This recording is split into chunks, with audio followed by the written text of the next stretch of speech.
Paul Buddy Bucher, Buddy as we affectionately know him, for those of us who consider him as a friend, is a Vietnam veteran. In 1967, as a captain and commander of Company D, 3rd Battalion, 187th Infantry Regiment, 101st Airborne. Was given the Medal of Honor for actions in Vietnam. It is indeed my pleasure to introduce to you Buddy Bucha, who will introduce our next guest, Mr. Fisher. Buddy, please. I know. Thank you. Please sit down. Please sit down. Damn. I was over there saying, I'm coming, brother, lead me. And I asked his assistant, is Cecil a preacher? Because if he is, tell me to church. I'm joining. But you know what? The interesting thing is, he said the same thing we've all been saying for years. We got to get off our asses, right? Stop bitching and start doing. We've got to make sure these people. What happened? Tucson, remember? They sent a surrogate for the mayor. And I asked him where the mayor was. Was he too busy to visit the Vietnam veterans? What we had today, we had the mayor. And when I told the mayor in Tucson the mayor was too busy, he said he can kiss my ass. So, for the ladies in the room, I apologize. For those that believe in politically correct, I apologize. I'll take this off because I'm not going to be politically correct.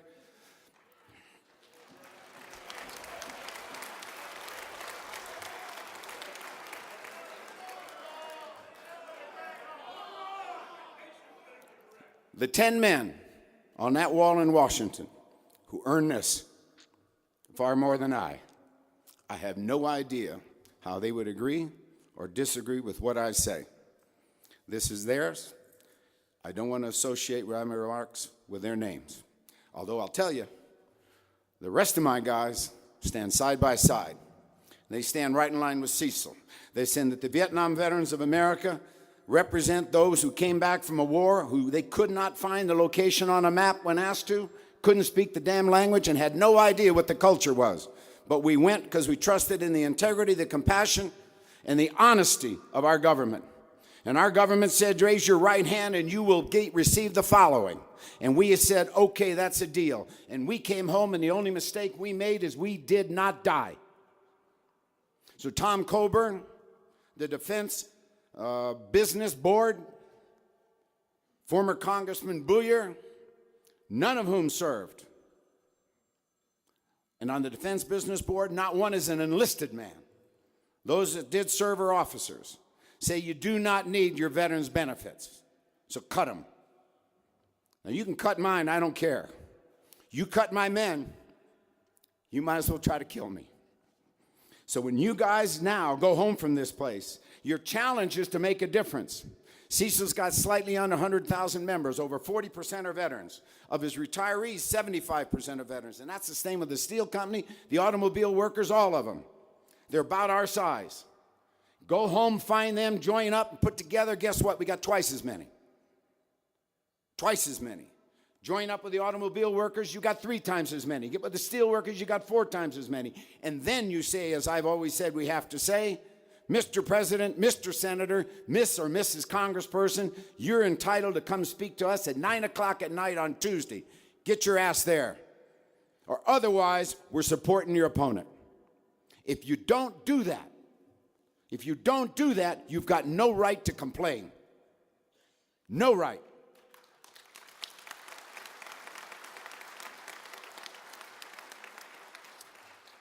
This coming Veterans Day in New York, John and his team in New York are throwing the largest Veterans Day parade in the nation. The oldest one already. There was a time when 200 people walked in the parade and they didn't even change the damn lights. You had to stop at a red light. And you had to get out of the way of the taxi, so we marched on the far right lane, but we were marching. We're going to have 20,000 people marching that parade this year, and it's on television for 3 hours. John and Pat and that team bought all the television rights, all the advertising. So what do Vietnam veterans do? Are we like other groups that say, well, what can we sell that advertising for? No, they're using every single one of the 10,800 seconds of advertising that the Vietnam veterans own to tell the story about the Blue Star mothers, the Gold Star mothers, the Vietnam veterans of America, about those, the disabled veterans. to tell everybody who's watching what veterans are and who they are and who our families are, so that they get the exposure they need. And they're going to start talking about the issues that matter. And it's important that you do too. If you can, go home, get a float, send 5, 6 guys marching with a flag. I'm from West Virginia. I'm from Montana. March in that parade. And I'll guarantee your names will be told because I'm the color commentator. And will everybody know? Now, I have a privilege. I came here for only one thing, is to try to get you to leave this place committed to make a difference. Cecil came here with the same message. Now, I can't give that message because I got to tell you one thing. When I spoke to God, she told me, get down on your knees and beg forgiveness. And the Keith Jackson song, I know Jesus, but I didn't know I knew God until she told me, get your act together. And here we are. We're in a group. We're in Reno. We've come together, and all around us are people saying, whatever it is, you raised your right hand and accepted in contract with America, provided you do not die, is no longer a contract. There was an asterisk that said, those of you who are enlisted and retirees, you don't need the money. Those of you that are officers and retirees, you definitely don't need the money. But we in Congress, we do. And you got to change that. You got to leave here fired up, committed, and knowing that the men and women you had the privilege to serve for, and the kids that are serving today, they're counting on us. Right? They're getting a memorial. Why? Because we said you're going to get a memorial. They're getting a parade. Why? Because we said you're getting a parade. Same way we said to ourselves, damn it, we need a memorial. Damn it, we need a parade. And we threw a parade and we built a memorial. So when you leave here today,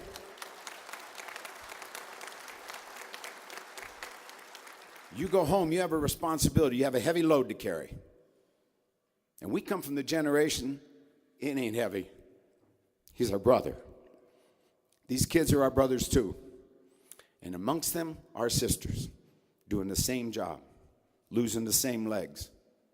Same thing with PTS. They all have it, 100% of all of us, don't get it. I have it, you got it, we all got it. 100%, none of this nonsense at 20%. The reason it's 20%, they want to save money. That's it. It's a fact, we all have it. John and his team, Rick Weidman, Bernie, have been fighting for that for us. So we got to make sure that we take advantage of it and tell those kids to get counseling. We've got to become people who make a difference. We made a difference once in our lives, let's make a difference in everybody else's. And today, I have the privilege of introducing you to a young man. I'm an old fart just like you, so this is a young man, all right? He's in his 50s, he's a kid.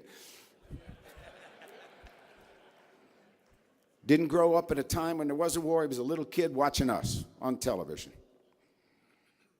From the moment I met him, he said, God, you're a Vietnam vet. You're a Vietnam vet. And I said, yeah? He said, yeah, you're a Vietnam vet. Wow. And as he got up in business and got older and started doing things, he started saying, I got to do something for the Vietnam vets. I got to do something. And every time he was asked about a Fisher House, he said, they're available. I'll build it, but the vets got to be able to come. These got to be for the vets too. They built the Center for the Intrepid for amputees down in Bamsey in San Antonio. And they said, hey, we're not building this thing if you're not going to let the vets from Vietnam who have prosthetic devices that are hooks and clubs come back and get a new one and fly their families in just as if they're active duty. We got to help the Vietnam vets. We got to help the Vietnam vets. Since the moment I met him, that has been his mantra. And if today he was told to give a choice between working in the business he's in, one of the most powerful real estate families in all of New York and all the nation, or stepping down from Fisher House, where he can help vets and soldiers and their families, he told me, the business has got to go. This is a kid that's making a difference every breath he takes and every day he lives. It's my privilege, it's my honor to bring to you a man who did not wear the uniform, but nonetheless is one of us, one who carries and one who will make a difference, and he believes in the cause that we believe in, and he believes that he has an obligation to carry his brother and his sister, even though they are us. My friend, my younger brother, Kenny Fisher. First, I want to thank Paul, not only for making the trip with me, but for introducing me the way he did. Men like him come along once in a generation. So believe me when I tell you, I am proud to call him my older brother. Thank you, Paul.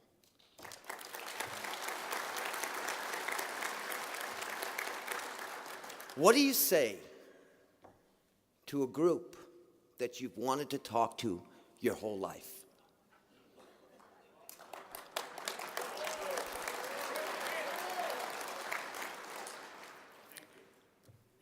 You know, in the life of a foundation, especially one about to embark on a 5-year, $160 million expansion, getting a phone call about a $14 million donation is a remarkable day.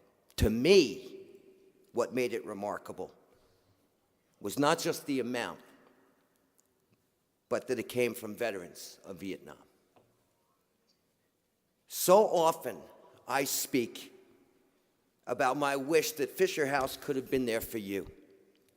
But it's indicative of what you continue to do. You use the injustices, you use the screwing that you got to make life better for those who wear today's uniform. I know there's bitterness. There's always going to be bitterness. It'll be a bitterness I never know. But you've channeled those feelings to ensure that what happened to you never happens again.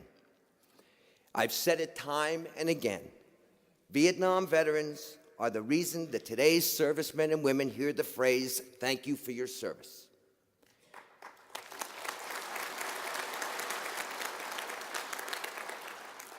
So today, it's your turn. Thank you, not only for your service to this nation, but for your generosity and your dedication to change. Thank you.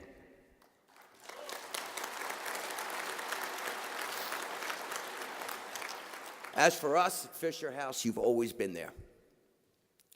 Your ongoing support of our programs and services have over 21 years helped us build 56 houses, and over the 3.75 million nights of lodging, you've helped us help 140,000 families save a total of $165 million in total lodging expenses. And the entire gift was used to build houses. Not 1 cent was taken out for administrative costs.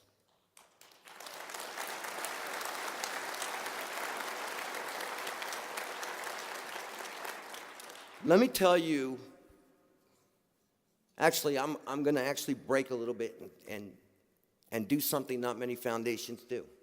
I'm going to tell you how your money was used. One of the houses that we built with your help was at Dover Air Force Base, where, as you know, families who can get there in time to witness the dignified transfer of their loved ones now have a place on site to rest, grieve, remember, with other families that are in these tragic circumstances. Across the narrow street, there's a non-denominational spiritual center where families can go and pray and meditate and remember. This 9-room house and center was built in 6 months while we were building 10 other houses, because the thought of a family going to Dover Air Force Base at 4 o'clock in the morning and doing the unimaginable and then driving 8 miles to a cheap motel was absolutely inconceivable to us. The balance of your money went to support our largest project ever built, 3 20-room houses at Bethesda.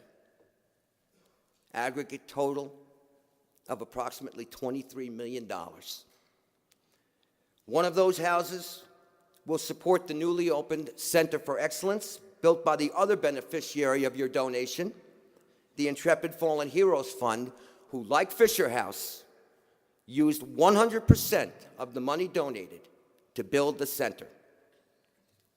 This state-of-the-art $70 million facility will be used in the treatment of post-traumatic stress and traumatic brain injury, as well as fund ongoing research. So once again, your generosity has made a difference. But also for me, I can now say, I'm there for you.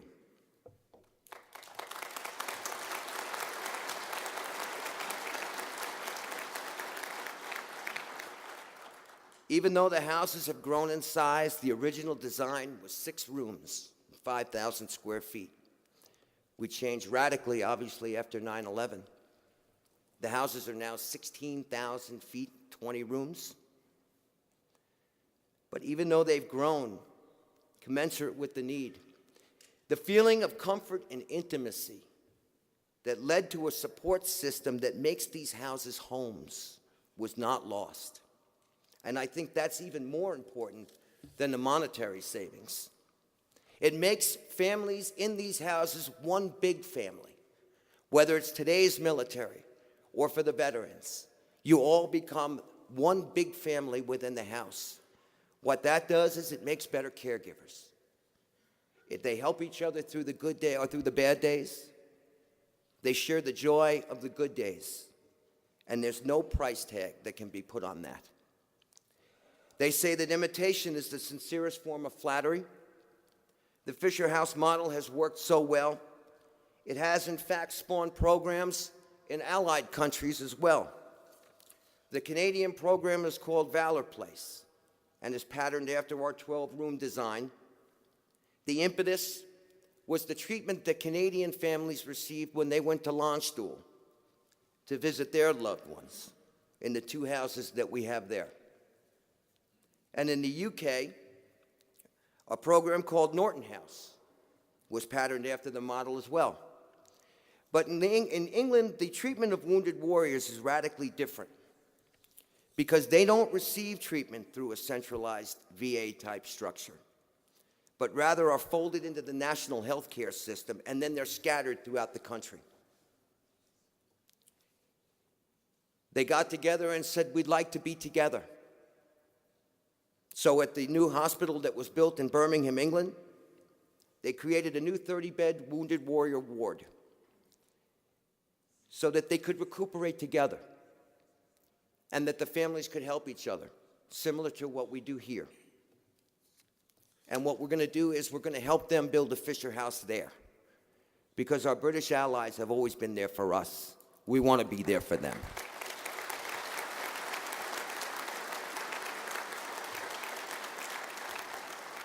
I'm not going to lie to you, running Fisher House is full of challenges. I think the biggest challenge of all is not just keeping up with the need, that's enough. But it's rather trying to navigate through an entrenched and suffocating bureaucracy that seems to be worsening every day. Yeah, in preparing for my remarks, Paul had sent me an article that I feel compelled to share with you. Many of this you already know. Even though military and veterans health care reform is the one issue in this nation that's fully supported by both sides of the aisle and the White House, the only thing we can agree on in this country is that veterans need health care. Real reform has been hampered by military, medical turf wars, and shameful financial waste. What's mind-boggling is the fact that cost overruns at the new hospital that's being built at Bethesda is totaled nearly $2 billion. What? If we did that in corporate America, who would have a job? I don't get it. Where is that money? How could that not have been foreseen? Why is there no oversight? Add to that the problem that now you've got to close Walter Reed. You've got to transfer services to Bethesda. Walter Reed closes next month. Is Bethesda going to be ready? The state-of-the-art equipment that they have needs to be trained. Doctors need to be trained. How are we going to transfer one hospital to another at the same time we're training doctors to handle new state-of-the-art equipment.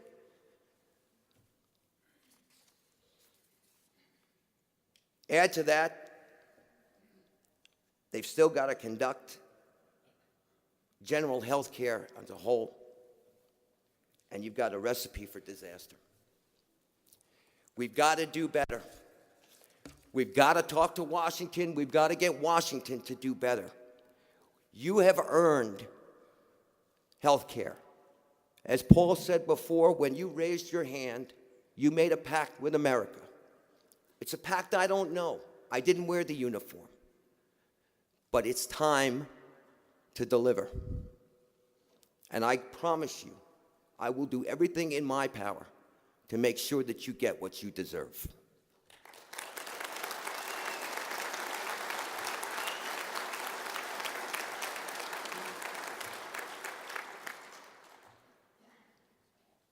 We need to do better with post-traumatic stress. Treatment of post-traumatic stress could be the silver bullet for so many things.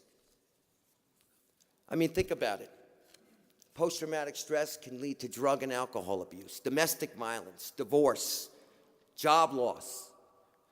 That's why the new Center for Excellence is so important. It's why the care is so vital. It's why there's now a Fisher House supporting it.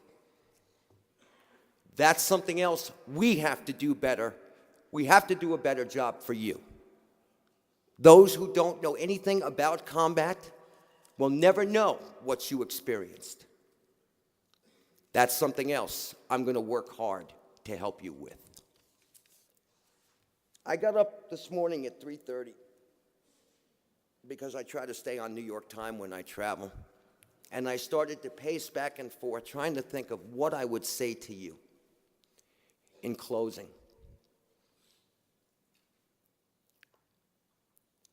I kept thinking how much you've done for veterans of today and the military of today.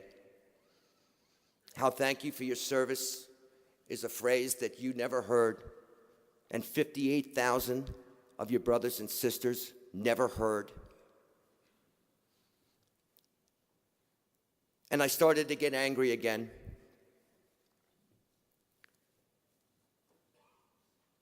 But at the end of the day, while we can never make up for the injustices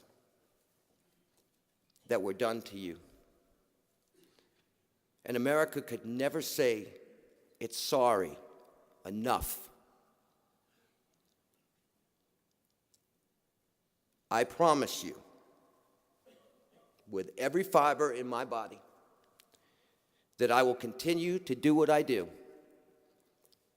29 new Fisher houses has now hit the list. As I said before, 5 years, $160 million. We're going to keep working for you. Our Hero Miles program, which has brought almost 22,000 tickets. Many of you may not be familiar with that.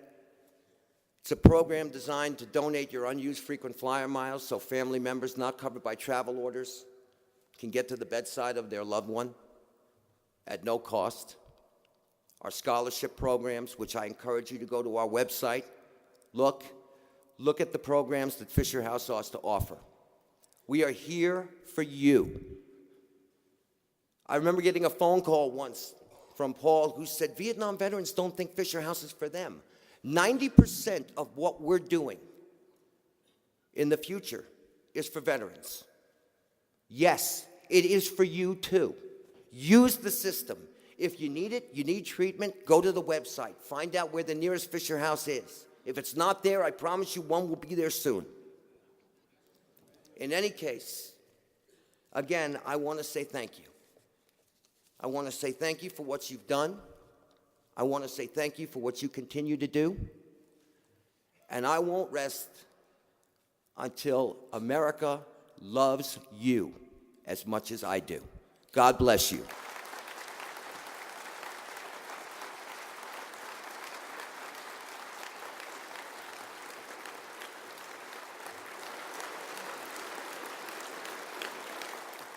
Some of you who are new may not have gotten the $14 million reference. We didn't write a check, honest. But what we did do is, you may recall, we sued the VA when they screwed with our Social Security numbers and lost it on a computer somewhere that could have been hacked. And we won our case. The thing is, unfortunately, VA got thrown out of the case. But the case went forward. And when the attorneys came to us to say, look, the judge is willing to make, the VA is willing to make a settlement, and the judge is willing to go along with it. But we have to have somebody to give the money to that we can show the judge that it'll go to assist veterans. And frankly, having known Buddy and his relationship with Fisher House and the Intrepid Fund, I called Buddy up. We had a conversation. We called the attorney up. Done deal.